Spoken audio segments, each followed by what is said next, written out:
Pessoal, bom dia. Essa é a aula de histologia do aparelho urinário. Bom, pessoal, então, fazendo uma recordação aí da anatomia, né? O aparelho urinário, ele é constituído por dois rins, que são esses órgãos aqui em formato de grão de feijão.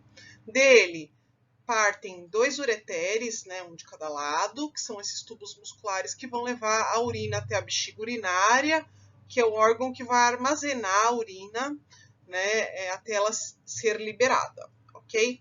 No caso dos homens, né, tem uma parte da uretra que passa por dentro da próstata e também aqui por dentro do pênis. E quais são as funções do aparelho urinário? Bom, a principal função do aparelho urinário é a manutenção da homeostase hidroeletrolítica do organismo. Ou seja, o que é isso, né? É a manutenção da homeostase, ou seja, do equilíbrio de água e íons do organismo. E isso acontece através da formação da urina, tá?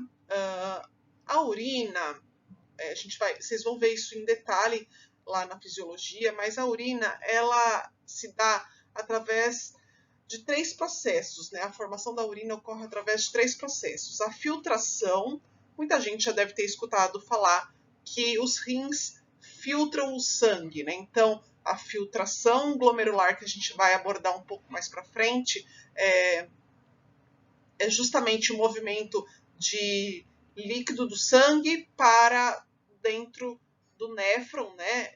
A filtração glomerular, tá bom?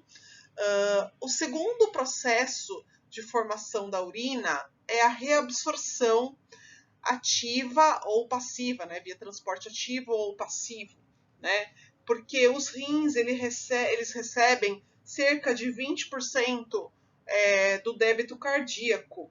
No entanto, veja bem, a cada minuto são produzidos 125 ml de filtrado. No entanto, 124 ml desse filtrado ele é reabsorvido, né? Essa quantidade é reabsorvida. E 1 ml, então, apenas por minuto, forma, de fato, a urina. Então, veja, eu tenho sempre uma reabsorção ativa e passiva intensa. E quando eu falo reabsorção, eu estou trazendo, né, a água e solutos da luz do néfron, né, dos túbulos renais que a gente vai ver já, para o sangue de volta, tá? Evitando a perda desses componentes. E o terceiro processo que atua na formação da urina é a secreção, quando as substâncias são secretadas na urina, tá bom? Além disso, o aparelho urinário, né, tem uma função de secreção de hormônios. Vocês vão ver na fisiologia em detalhe que a gente tem células aqui nos rins que produzem a renina, que atua aí controlando, né, ajuda a controlar a pressão sanguínea. Então, os rins, junto com o sistema cardiovascular, eles são muito importantes para regular tanto o volume como a pressão sanguínea, tá? A gente vai abordar brevemente isso mais para frente, mas vocês vão ver em detalhe isso lá na fisiologia. Além disso, células do interstício renal, particularmente do córtex renal, que a gente vai falar já, né, sobre as regiões dos rins, produzem a eritropoetina, que é um hormônio, né, que vai estimular a produção de eritrócitos, né, na medula óssea, tá? Então, essa eritropoetina, grande parte é produzida pelos rins, né, e ela atua estimulando, então, a produção de eritrócitos na medula óssea. E, por fim, a gente sabe que uma das etapas da ativação da vitamina D ocorre nos rins, né? Então, lembra que para a formação da vitamina D ativa, a gente tem a cooperação, né, de três órgãos, né? Então, a gente tem a ação dos raios ultravioletas na pele, né? Uma etapa que acontece no fígado e uma etapa que acontece nos rins. Então, resgatando alguns conceitos que vocês devem ter visto na aula de anatomia, mas que são importantes para a gente desenvolver a aula de histologia. Como eu disse, os rins têm esse formato de grão de feijão, como a gente pode ver aqui, lembra bastante, né? Revestindo externamente os rins, a gente tem uma cápsula de tecido conjuntivo denso não modelado, que vai recobrir externamente aqui o rim, né? É uma cápsula de tecido conjuntivo denso não modelado. A gente tem também no rim, né, uma região que é chamada de hilo renal, por onde entram e saem vasos sanguíneos. Então entra a artéria renal, sai a veia renal, é por onde sai também o ureter, né? Essa região mais côncava do rim, né? Como o rim tem esse formato de grão de feijão, ele tem uma região mais convexa, que é essa daqui, e essa região mais côncava, né, que é a região do hilo renal, como eu falei, por onde entram e saem vasos sanguíneos e por onde sai o ureter, que é esse tubo aqui amarelado que eu estou mostrando aqui na imagem, tá bom? A gente tem também uma coisa muito importante, né? Como a gente divide o rim, né, em duas zonas ou regiões, uma região mais externa, que é essa daqui onde eu estou pondo o ponteiro, que é a região ou zona cortical, né? E a gente tem também uma região mais interna, que a gente chama de região medular ou zona medular, que no caso do rim humano é representado por essas pirâmides renais, ó, pirâmides invertidas, né? Ó, a gente consegue ver, parece uma pirâmide mesmo. A base estaria aqui e o ápice da pirâmide estaria aqui nessa pontinha. Voltado para esse ápice da pirâmide, que a gente vai ver que chama papila renal, a gente tem cálices renais menores, tá? E a confluência de cálices menores, como esses aqui, dão origem ao cálice maior, tá? A confluência de cálices renais maiores dão origem à região mais dilatada do ureter, que acaba entrando aqui no rim, que é chamada de pelve renal, tá bom? Como a gente vai ver e explicar no próximo slide, os rins são divididos em lobos e lóbulos renais, que a gente vai explicar no próximo slide. Então vamos lá, o que é um lobo renal e um lóbulo renal? Vamos começar pelo lobo renal.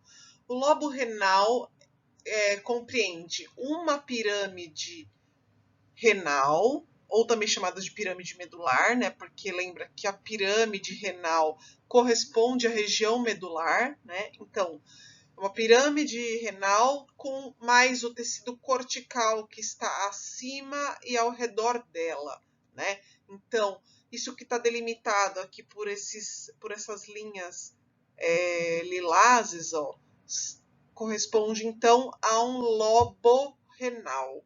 O rim humano, ele é multilobar, ele tem vários lobos, tá? Formados por várias pirâmides renais com o tecido cortical que está acima dela, tá? E o que é um lóbulo renal? Um lóbulo renal é uma região do córtex renal que tem no seu centro, ó, esses risquinhos azuisinhos, que na verdade correspondem a um raio medular. É como se fosse, o raio medular é como se fosse uma projeção de medula em direção ao córtex. A gente vai explicar o que é um raio medular nos próximos slides, então não fiquem ansiosos, já vou falar sobre isso. E esse lóbulo, ele é delimitado lateralmente pelas artérias interlobulares. Então, vão ter artérias interlobulares aqui delimitando lateralmente, tá? Então, novamente, um lóbulo renal é essa região do córtex, tá? Região cortical que tem um raio medular no centro e é delimitado lateralmente pelas artérias interlobulares. Esse lóbulo renal está representado aqui por essa fatia cortada por esses riscos amarelos, tá bom? Bom, pessoal, já falei para vocês que o rim humano é um rim multilobar, né, formado por vários lobos renais. E diferente desse rim humano, o rim de roedores, que na verdade é o que a gente observa na maioria dos cortes histológicos, né, como rim de, por exemplo, rato, camundongo, coelho, né, são rins unilobares, né, que tem um único lobo. E, como eu expliquei no slide anterior, um lobo renal é uma pirâmide, né, renal, ó, que é essa daqui, ó, que vocês estão vendo aqui. A base da pirâmide é aqui, ó. O ápice aqui, né, a papila renal é a pontinha da pirâmide. Né? A pirâmide corresponde à região medular e o córtex, essa região mais corada e mais periférica do rim. Essa linha pontilhada está bem na junção córtex-medula, tá bom? Aqui a gente vê, como é um rim unilobar, não tem cálices menores e maiores, tem um único cálice que, na verdade, corresponde à região da pelve renal também, né? Tá bom? Que é aquela porção dilatada do ureter que entra no hilo renal. Bom, pessoal, aqui a gente tem uma imagem de um corte histológico de rim, corada pelo HE, e a gente consegue observar as regiões do rim, né? Então, a região cortical, que está destacada aqui por essa barra verde, e a região medular, que é essa daqui, tá? Percebam que eu tenho uma região medular externa, que é mais próxima à região cortical, e uma região medular interna, que é mais próxima à pelve renal. A gente consegue ver também que aqui revestindo externamente, né, o rim, né, a gente tem uma cápsula de tecido conjuntivo denso não modelado, como eu já havia dito, e a gente vai ver, né, nos próximos slides, que os rins eles são formados por unidades funcionais que a gente dá o nome de néfrons. E tem uma parte desse néfron que ela é arredondada, globular, que são os corpúsculos renais, né, que a gente está vendo aqui, ó, estruturas mais arredondadas que tem uma maçaroquinha dentro. A gente já vai explicar isso logo mais. Essas estruturas, que são os corpúsculos renais, né, onde ocorre a filtração, né, do sangue, são estruturas exclusivas da região cortical, do córtex renal, tá bom? Bom, pessoal, agora a gente vai falar sobre o néfron, que é a unidade funcional dos rins. Cada rim é constituído por cerca de 1,3 milhão de néfrons, que ficam ali bem próximos uns aos outros, né? Dando aquele aspecto que a gente viu no corte histológico, né? Então a gente tem milhares, né, de néfrons altamente compactados para formar o rim. E o que são esses néfrons, né? Então, os néfrons, eles são constituídos uma parte de componentes vasculares, que a gente vai ver aqui, que entram nessa região arredondada do corpúsculo renal, e uma série de segmentos tubulares, que são esses que a gente está vendo aqui, tá? Então, vamos lá. Olha só. A primeira região, o primeiro segmento do néfron é chamado de corpúsculo renal ou corpúsculo de Malpighi, que é essa estrutura arredondada ou globular do néfron, tá? Então, esse segmento do néfron, que é arredondado e globular, é chamado de corpúsculo renal ou corpúsculo de Malpighi. Dentro dele, percebam que a gente tem um tufo aqui, ó. Esse tufo que está aqui dentro dele é um tufo de capilares glomerulares que a gente chama conjuntamente de glomérulo, ó, glomérulo, tá? Então, lembra que eu falei que o néfron tinha componentes vasculares e tubulares. Então, vasculares por conta dessa região do corpúsculo renal que recebe, então, entra aqui uma arteríola aferente que se capilariza dando origem ao glomérulo, né, que é o tufo de capilares, e depois sai do corpúsculo como arteríola eferente, tá? Então, esse primeiro segmento do néfron é chamado de corpúsculo renal e ele é exclusivo da região cortical, que é essa mais clara que está aqui na imagem, do rim, tá? O próximo segmento do néfron é o túbulo contorcido proximal, que é uma região, um segmento tubular do néfron, que está representado aqui em azul, tá? Percebam que ele também é uma estrutura exclusiva do córtex renal, né? E logo depois do túbulo contorcido proximal, a gente tem um tubo em formato de U, que é esse que vocês estão vendo aqui, ó, em formato de U, que tem porções espessas, como essa e essa daqui, e porções delgadas, finas, como essa daqui, tá? Essa alça em grampo ou em U é chamada de alça de Henle. Essa alça de Henle, ela está tanto no córtex como na medula. A gente vai falar, né, explicar melhor para vocês em outros slides, tá bom? Mas ela está presente tanto no córtex como na medula, mas é uma estrutura mais medular do que cortical, tá? O próximo segmento do néfron é o túbulo contorcido distal, que está aqui, ó, em vermelho, né, na região cortical, e ele é um túbulo que se continua aí a porção espessa da alça de Henle, né? No entanto, ele está localizado aqui exclusivamente na região cortical, tá bom? E aí percebam que tem uma outra parte aqui, ó, que está representada em amarelo, que muitos livros, né, os livros de histologia de modo geral, não consideram como parte do néfron. Por quê? Porque ele tem uma origem embriológica distinta do restante que a gente comentou agora, que é considerado néfron. Então, a maioria dos livros traz como néfron até o túbulo contorcido distal. E essas estruturas aqui como estruturas coletoras, tá? Que são túbulos e ductos coletores. Percebam aqui, ó, que na verdade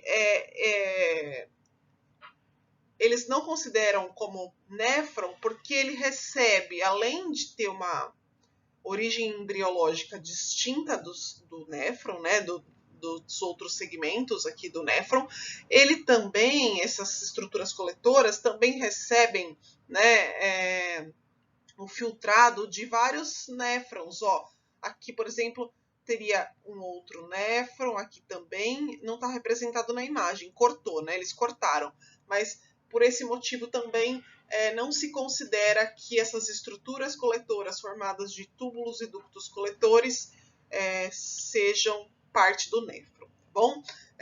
A diferença entre túbulo e ducto coletor é basicamente o calibre, né? Túbulo coletor, uma estrutura menor, a confluência de túbulos coletores dá origem a uma estrutura maior, né, de maior calibre, que é chamada de ducto coletor, tá bom?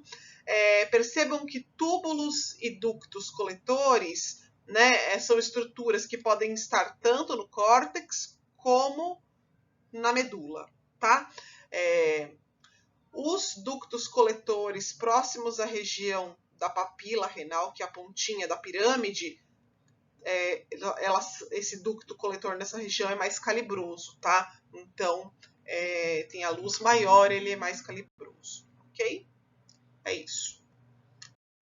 Bom, os rins, eles têm néfrons que são considerados corticais, que são mais periféricos, e néfrons que são considerados justamedulares, que são néfrons mais profundos. Então, olha só, aqui, por exemplo, eu tenho um néfron cortical, como eu disse, ele é um pouco mais localizado na periferia, ele tem quase todos os seus componentes localizados no córtex, apenas um pedacinho aqui da alça de Henle acaba vindo para a medula, renal, né?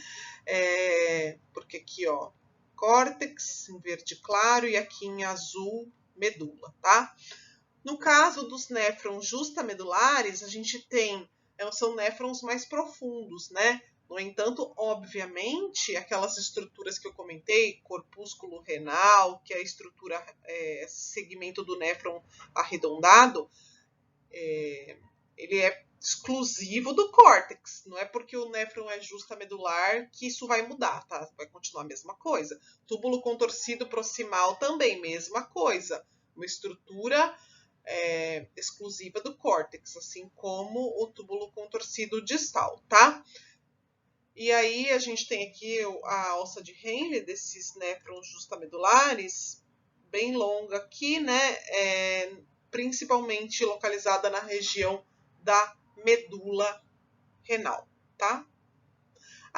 Uma coisa importante, né? Muitos livros de histologia, então, acabam considerando o néfron mais o ducto coletor como túbulo urinífero, perdão, tá? Então, túbulo urinífero.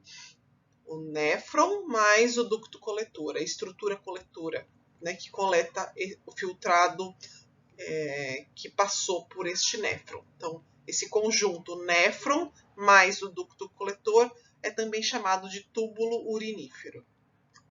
Pessoal, vou falar um pouquinho sobre circulação renal, até para vocês entenderem melhor de onde surge aquela arteríola aferente que penetra ali no corpúsculo renal, se capilarizando, formando glomérulo, e sai do corpúsculo renal como arteríola eferente, tá? Então, vamos lá. O suprimento de sangue arterial que vem para os rins vem a partir da artéria renal, que é um ramo da aorta abdominal, né? Então, aqui a artéria renal. Logo que essa artéria renal penetra no rim, né, através do hilo renal, ela se ramifica, tá? Ó, que são os ramos da artéria renal, ok? E aí ela dá origem a uma artéria que é chamada de artéria interlobar, que está aqui, ó.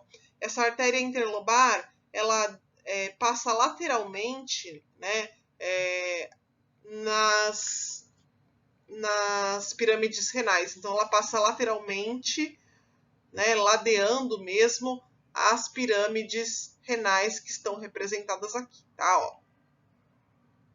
Ok? Muito bem.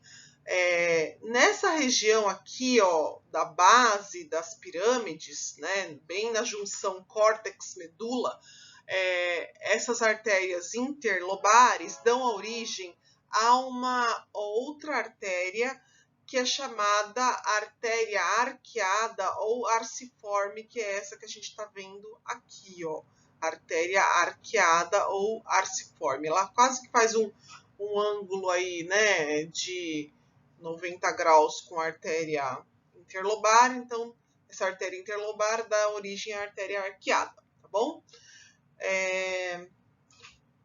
Aí o resto eu vou continuar nos próximos slides. Pessoal, eu preferi continuar a explicação sobre circulação renal nesse slide, porque tem uma imagem, que é essa daqui, ó, maior, do livro do Abraham Kirzenbaum, que é melhor para mostrar os próximos componentes da circulação renal, tá bom?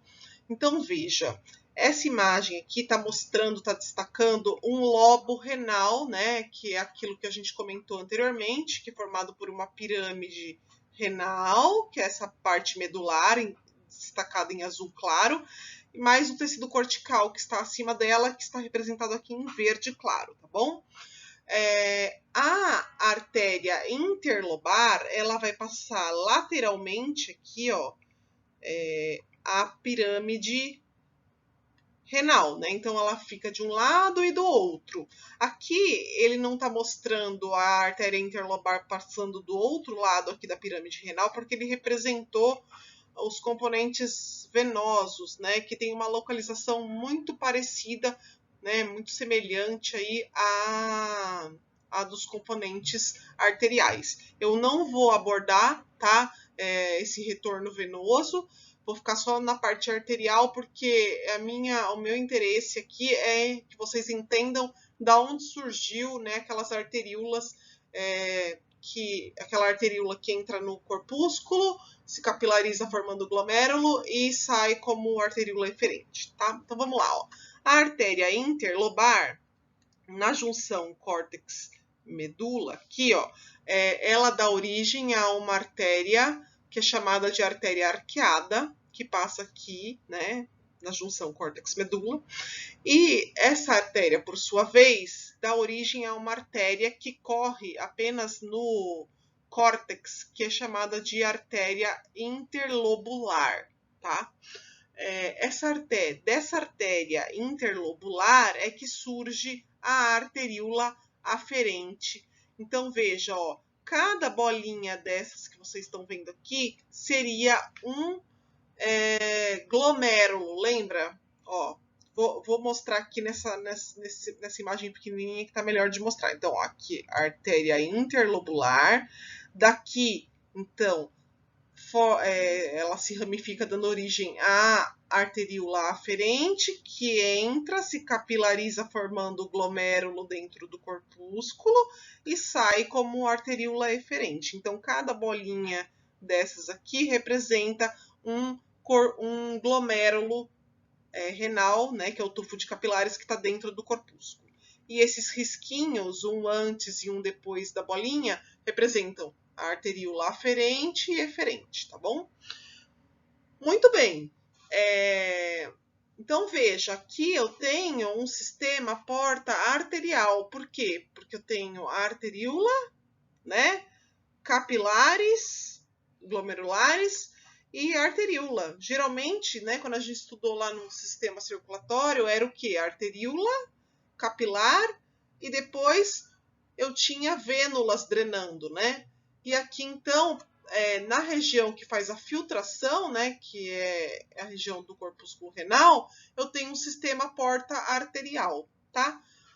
É lógico que depois a arteríola eferente na região cortical vai se capilarizar, dando origem a capilares peritubulares, no caso de néfrons corticais, que são aqueles mais superficiais, e no caso de néfrons justamedulares, a arteríola eferente dá origem a vasos retos, tá bom? Então, era basicamente isso que eu queria falar para vocês sobre circulação renal. Como eu falei, não vou entrar em detalhe da parte venosa, da drenagem venosa, tá? Bom, pessoal, esse slide aqui, na verdade, ele é só um resumo de tudo que eu falei sobre circulação renal, né? Lembrem que eu só falei da parte arterial, não falei do retorno venoso, né? Então, aqui tem um resumo do que eu abordei nos outros 2 slides, né? Nos 2 slides anteriores. Eu não vou repetir para que não fique longo, né? Essa aula já é uma aula longa. E aí fica aqui, caso alguém tenha dúvida da sequência, né? Pode recorrer a esse slide aqui, tá bom? Pessoal, eu só projetei essa imagem novamente, só para mostrar para vocês aquilo que eu comentei anteriormente, que no caso de néfrons corticais, a arteríola eferente, que é esse risquinho aqui, né, dá origem à rede capilar peritubular, e no caso de néfrons justamedulares como esse daqui, né, a arteríola eferente, que é esse risquinho aqui, dá origem aos vasos retos, que são esses aqui em formato de U, também acompanhando a alça de Henle, né? Esses vasos retos são muito importantes, vocês vão ouvir falar bastante na fisiologia, tá bom? Pessoal, então, como eu havia dito no slide que a gente menciona lobo e lóbulo renal, teria um slide para falar sobre raio medular, né, nessa aula teórica. Então, o que é um raio medular? Um raio medular, né, que é aquela estrutura que está no centro do lóbulo, né, que a gente falou que se assemelha a uma projeção de medula em direção ao córtex. O que é? Então, uma região do córtex em que a gente encontra vários segmentos de ducto coletor, que é esse daqui que eu estou apontando aqui no meio, mais porções retas da alça de Henle, né, que são essas aqui, ó, que são aquelas alças em U, né, cortadas longitudinalmente, tá? Então, olha só, a gente vê aqui, ó, aqui é córtex, né, porque a gente tá vendo aqui os corpúsculos renais, ó, tá? Então, a gente vê aqui, ó, raio medular, aqui também, ó, raio medular. Então, a gente vê várias secções longitudinais, tanto de ducto coletor como de alças de Henle, tá? A gente mostra isso bem claramente lá na aula prática. Então, a gente mostrou, né, na lâmina que a gente tem de rim aqui na universidade, dá para ver claramente os raios medulares, tá bom? Então, não deixem de olhar lá na aula prática gravada. Então, aqui tem o raio medular. E lembrem que o raio medular está no centro do lóbulo renal, né? Que é uma região cortical, que tem no seu centro um raio medular e é delimitada lateralmente pelas artérias interlobulares que estão desenhadas aqui na imagem para ficar mais didático, tá bom? É isso.